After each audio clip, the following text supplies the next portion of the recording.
beloved Boss Mike Cervera.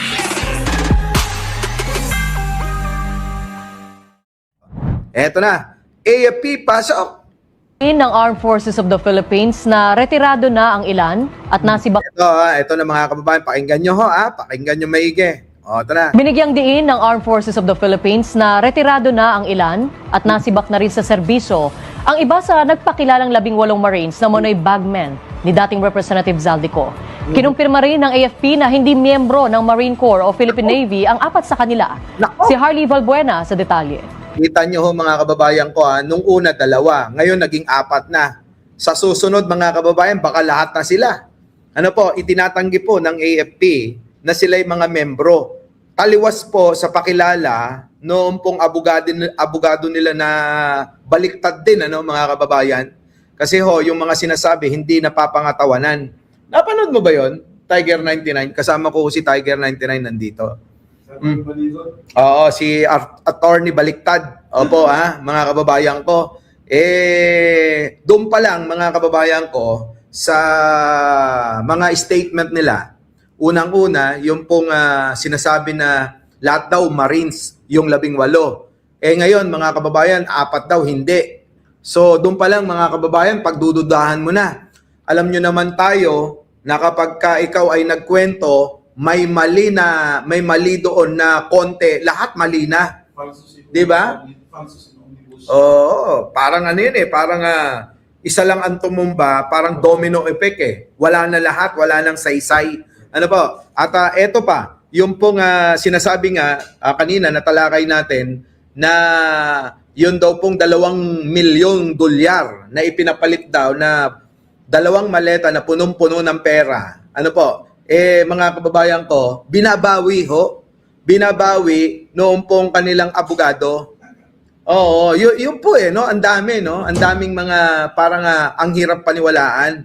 Sabi nga natin, at sabi ko rin kaninang umaga sa mga hindi nakapanood, ang pagpapalit, sabi kasi nagpapalit daw ng dolyar.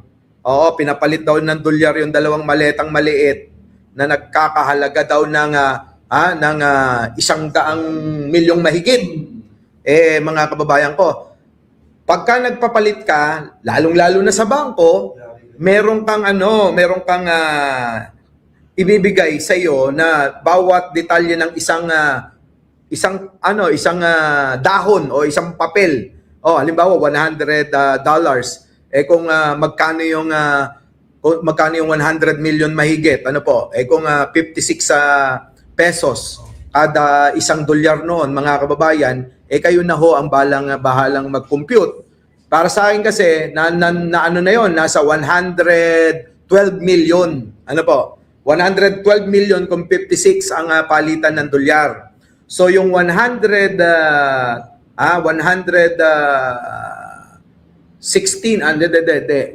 112 112 bawat piraso nun, ililista ng bangko yun.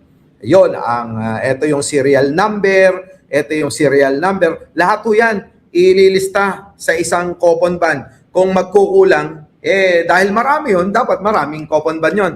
At papipirmahan sa'yo yun na inaccept mo, tinanggap mo yung pera na yun. Kahit pa saan, kahit pa sa mga money changer, mga kababayan ko, kailangan na meron ding dokumento na magpapatunay na nagpapalit ka talaga sa kanila. Yung po ay tawag doon panuntunan o tuntunin na dapat nating sundin na galing po sa AMLAC. Yun, mga kababayan ko. So ngayon, isipin natin ngayon napapalit na yung dolyar sa makatuwid po mga kababayan ko, yung po ibibigay dito sa mga taga-ICC. Diba? Pag binigay mo, ang mangyayari nun, dala-dala nila. Huwag nilang ipangangatwiran yung nag-bank transfer sila, ganon.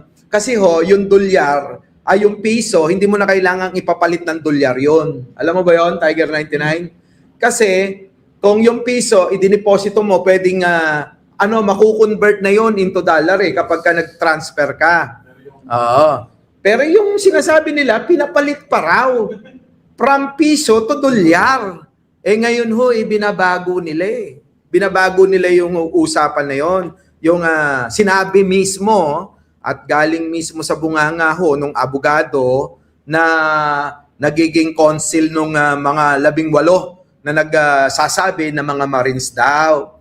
So ang daming butas, maraming butas. At ngayon nga ho, mga kababayan, dumako ho tayo dito sa pahayag ng AFP. At sinasabi nga ho mga kababayan, 4 sa kanila ay hindi nga kasapi.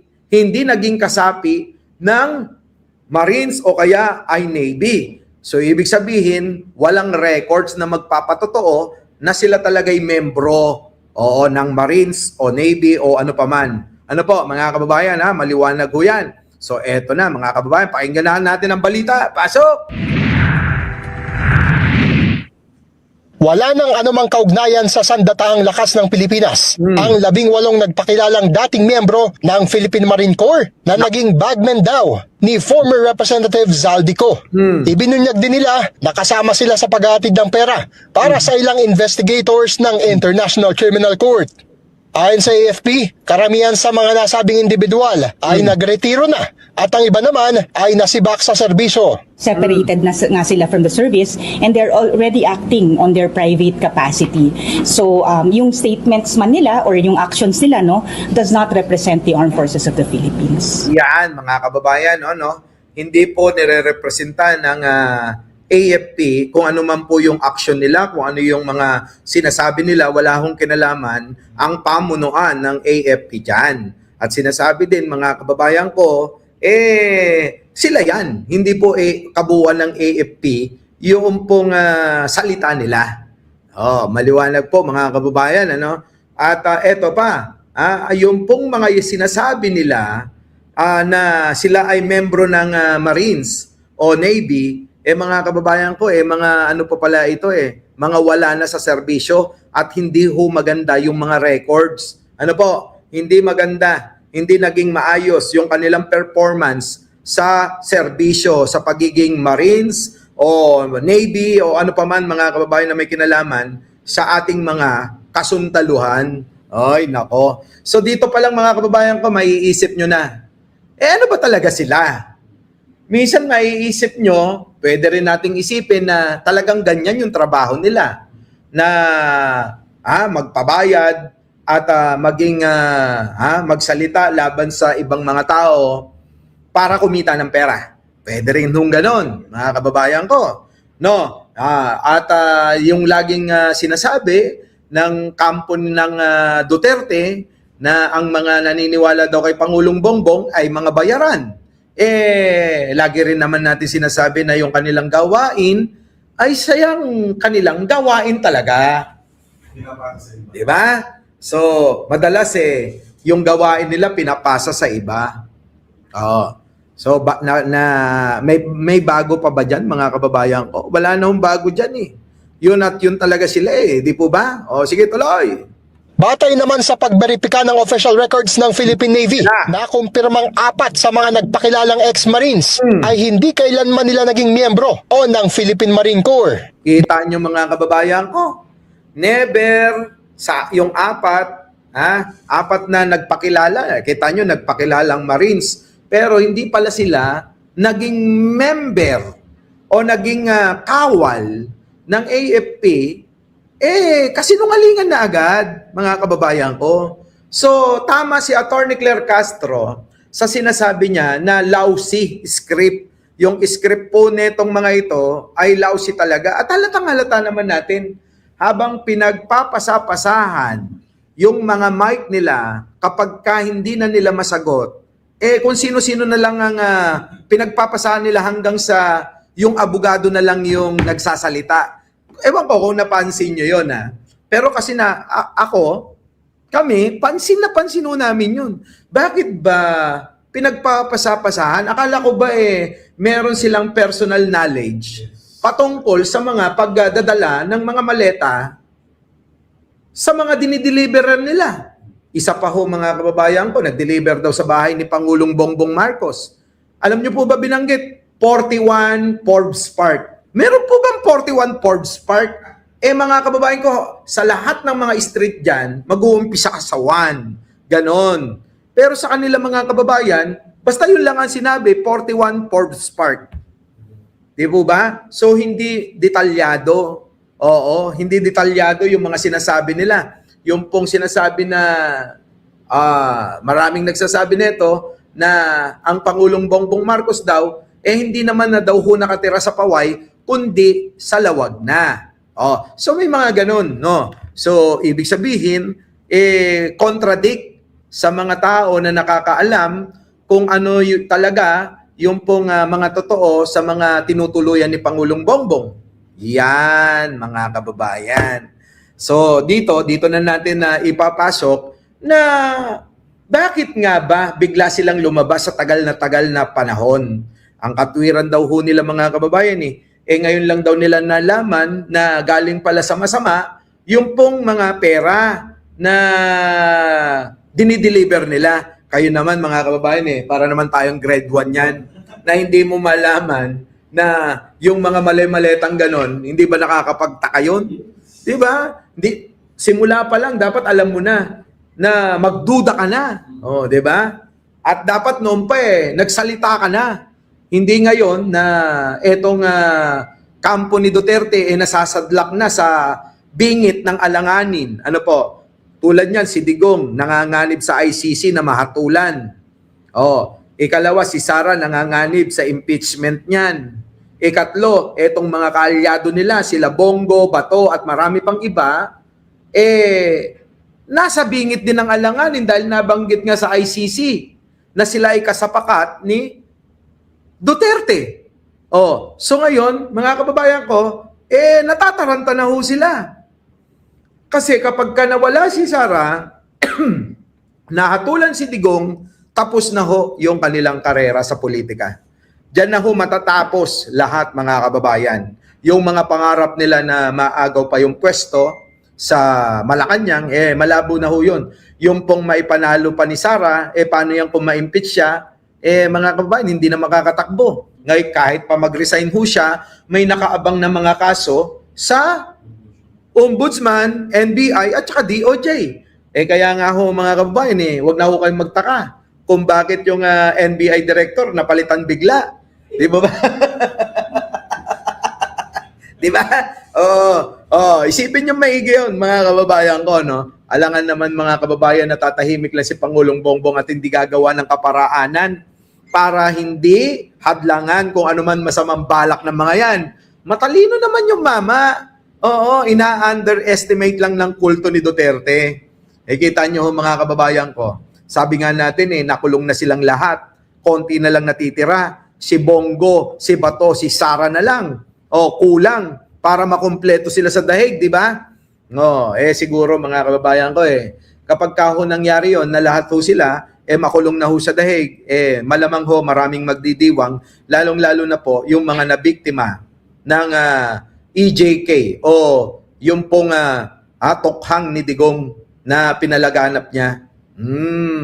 Di ba ba? Sige tuloy. Bakit? Bukod dito, iginit pa ng AFP na hindi pa rin beripikado at notarized ang ipresentang affidavit at mga litrato sa press conference ng 18 nagpakilalang ex-Marines. Naku mga kababayan ko, sabi ko sa inyo, ala Gutesa to Yung po bang mga kababayan ko, nagpresenta sila, hindi pa notaryado. Ibig sabihin, mga kababayan ko, pwede pa nilang baguhin yung statement nila. Baka ho mga kababayan, parang si Gutesa yan. Matapos yan, hindi na sila magpakita isa-isa. Ang tanong ho, mga kababayan ko, kahit pa itong si Amy Marcos, mga kababayan ko, ay mag-imbestiga kung hindi naman sila dadalo, wala ring silbi, mga kababayan. Dahil sino ang iimbestigahan kung yung mga nagpaapoy ng issue na ito ay hindi na ho dadalo? Kasi tingin ko dyan sinubukan lang nila yan na galitin ang tao. Akala siguro mapapaniwala tayo sa ganyang moro-moro. Akala siguro kung ano nalang sabihin nila ayon agad tayo. Hindi naman ho Dahil tayo mga kababayan, syempre, inaanalisa rin natin at nagre-research din tayo kung ano ba talaga totoo rito. Hindi ho katulad ng mga DDS, tignan nyo. Kung ano yung sinabi nila, gamit-gamit na nila, magnanakaw, mali-maleta, ganun. Di ba? Ganun yung mga tangat, bobo. Hindi na ho sila magre-research at hindi na nila pag-aaralan o aaralin yung pong pinresenta. At ngayon nga, eto, hindi pa pala notaryado. Ano bang balak talaga nila, mga kababayan ko? Di ba? Ano bang balak? Kaya nga sabi ni Ping Lacson kanina, ako'y naniniwala na parte ito sa plano na distab. So nangangamoy distab, mga kababayan. Oo, ako naniniwala doon na mukhang yun nga talaga yung plano nila. Mag-distab at hikayatin ang mga tao dahil nga sabi ko rin kaninang umaga na ang mga kampo ni Duterte hindi makabuo ng maraming tao. Naalala nyo mga kababayan ko, one time, big time nila. Ayun, nilangaw sila. Pumunta pa ng Cebu. Ayun mga kababayan, napahiya sila. Di po ba? So, wala talaga. Kundi gagawa sila ng kaparaanan na kung kailan maraming tao o may selebrasyon, sisingit. Sisingit yung mga yan, parang surot. Kasi nga kakapranggot. Ano ba ang dami nila? Tulad po, isa pa ito, mga kababayan ko, nagpapirma po sila. Sigaw nila, kami ay mas marami sa bumoto kay Bongbong Marcos. Mga kababayan ko, 32 million daw sila, 31 million daw si Pangulo. Sa buong Pilipinas, mga kababayan, naglumuhod na sila. Nagmakaawa na sila. Nanuhol na sila. Ilan ho yung pumirma? Kasama na dyan yung pagdodoktor nila. 160? Humigit kumulang. Anong bilang yun kung 160?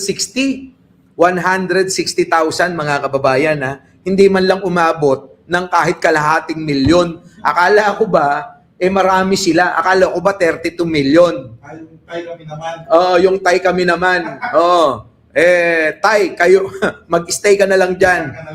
Dyan ka na lang. Putik na yan, So nakuha nyo mga kababayan ko, hindi ho sila titigil sa lilito at panliligaw sa mga Pilipino na kayang-kaya nilang utuin.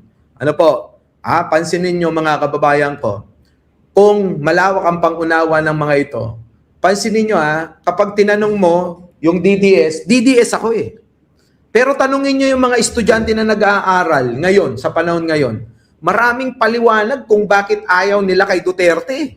Di ba? Pero yung mga DDS, basta, DDS ako, yun lang, tapos. Basta, kay Duterte lang ako, tapos. Anong klaseng katwiran ho yun, mga kababayan? Pagkaisipin yung maigi. Di ba? Tuloy. Dahil dito, nagpaalala ang AFP sa publiko na mag-ingat sa mga nagpapakalat ng mga hindi beripikadong datos para magpalaganap ng disinformation. Ipinaubayan na rin ito sa legal authorities ang posibleng pagsasampa ng kaso, lalo na sa mga napatunayang hindi naman talaga naging bahagi ng militar. Nako, yari kayo. Nagpakilala kayong militar at ngayon napatunayan na hindi pala. May kaso yan, parang kaso ni Norman Mangusin na nagsuot ng uniforme. Tama, di ba? Walang pagkakaiba kay Norman Mangusin yung mukhang kabayo na nagpapanggap na Marcos, mga kababayan ko. Yung nagyabang-yabang naka-uniforme ng police, opisyal, para gamitin niya sa pambubudol niya sa mga hindi nakakakilala sa kanya, mga kababayan ko, ganyan ang style niya. Wala akong pagkakaiba ngayon dito sa 4 na nadiskubre na hindi naman pala membro ng mga Marines. So, ibig sabihin, kaso na naman ito. Sasabihin ng mga DDS, ayan, ginigipit nila, mga tanga. Anong ginigipit? Nagsisinungaling nga. Paano panggigipit yun? Sabi ng mga DDS, ayan na, nag-uumpisa na. Gigipitin na nila yung mga, yung mga witness. Ano ba?